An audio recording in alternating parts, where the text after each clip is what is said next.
Hello दोस्तों, आज मैं अपने चैनल पर महर्षि कणाद के बारे में जिक्र करूंगी।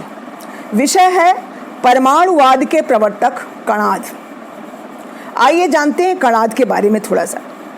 प्राचीन भारत के महान दार्शनिक कणाद के विषय में केवल 2 प्रामाणिक तथ्य ज्ञात हैं। एक तो वैदिक दर्शन के 6 प्रतिष्ठित शास्त्रों में से एक वैशेषिक शास्त्र के प्रणेता कणाद हैं और इनके वैशेषिक शास्त्र की चर्चा अन्य 5 शास्त्रों में हुई है तथा अनेक विद्वानों ने इस शास्त्र का गहन विवेचन किया है। इन्हीं तथ्यों के आधार पर कणाद के व्यक्तित्व एवं कृतित्व की जानकारी प्राप्त की जा सकती है। प्राचीन पौराणिक ग्रंथों के अनुसार ब्रह्मा के पुत्र मरीचि थे, मरीचि के पुत्र कश्यप थे।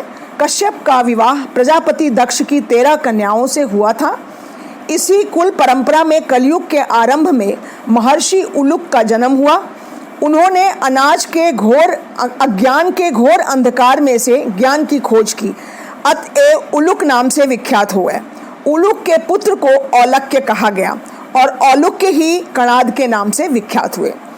कणाद के गुरु आचार्य सोम शर्मा अत्यंत ज्ञानी और लोकोपकारी थे।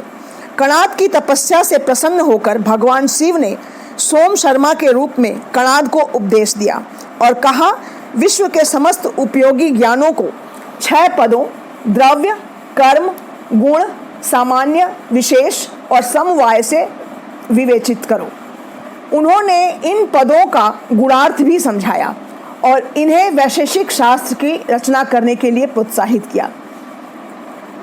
कणाद ने वैशेषिक शास्त्र में जिन विषयों का विवेचन किया है उन्हें भौतिक विज्ञान रसायन शास्त्र का विषय कहा जा सकता है।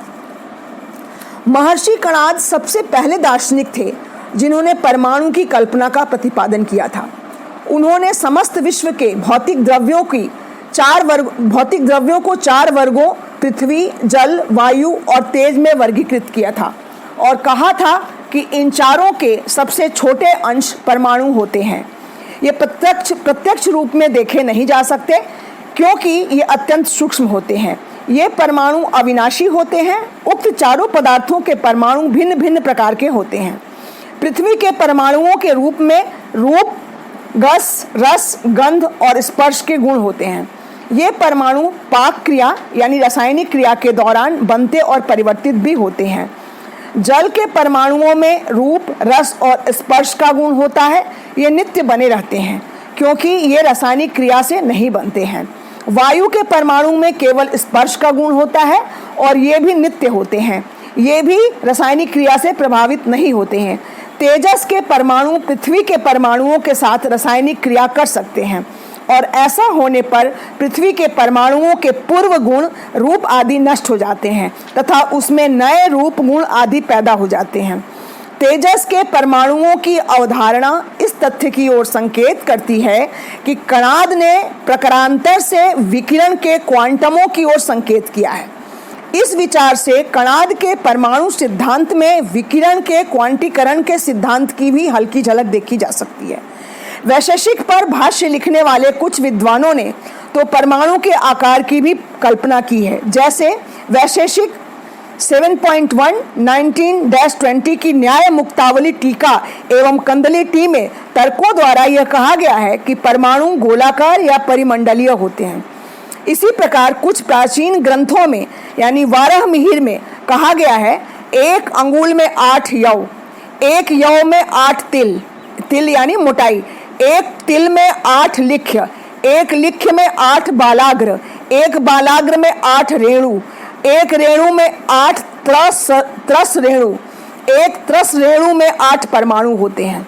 इस पैमाने पर गणना करके देखा जाए तो एक परमाणु का व्यास 9 नैनोमीटर = 90 × 10⁸ यानी 90 एंगस्ट्रॉम आता है। वर्तमान समय में सबसे बड़ा परमाणु सीजियम का है जिसका व्यास 5A एंगस्ट्रॉम आंका गया है। वैशेषिक और रसायन क्रिया। वैशेषिक में पाक क्रियाओं का विवेचन किया है। इसे हम रासायनिक क्रिया मान सकते हैं। वैसे पाक क्रिया में मिट्टी के घड़े का पकना, आम का पकना, दूध दही का निर्माण, जठराग्नि द्वारा संचालित होने वाली पाचन क्रिया आदि का विवेचन किया गया है। इन विवेचनों में प्रमुख रूप से यही माना गया है कि प्राक क्रियाओं में पृथ्वी के परमाणु तेजस के परमाणुओं के संपर्क में आते हैं। वास्तव में कुछ भाष्यकारों के अनुसार जब कोई पार्थिव द्रव्य किसी तेजस द्रव्य से मिलता है तो पार्थिव द्रव्य के त्रस रेणु में तेजस के अभिघात से गति उत्पन्न होती है। गति के प्रभाव से ये त्रस रेणु पहले दिव्य अणुकों में परिवर्तित होते हैं और फिर यही गति उनको परमाणुओं में परिवर्तित कर देती है। तदंतर ये परमाणु तेजस परमाणुओं के दूसरे वर्ग के संपर्क में आते हैं। ये द्रव्य के परमाणुओं के मूल गुणों का नाश कर देते हैं और वैसे ही अगले तेजस अभिघात से उन परमाणुओं में पुराने गुणों के स्थान पर नए गुण उत्पन्न होते हैं, जिन्हें पाकज गुण कहा जाता है। आगे इन पाक क्रियाओं में लगने वाले काल समय का भी अनुमान लगाया गया है और तदनुसार 4 क्षणों वाली, 6 क्षणों वाली या 10 क्षणों वाली आदि पाक क्रियाओं की कल्पना की गई है।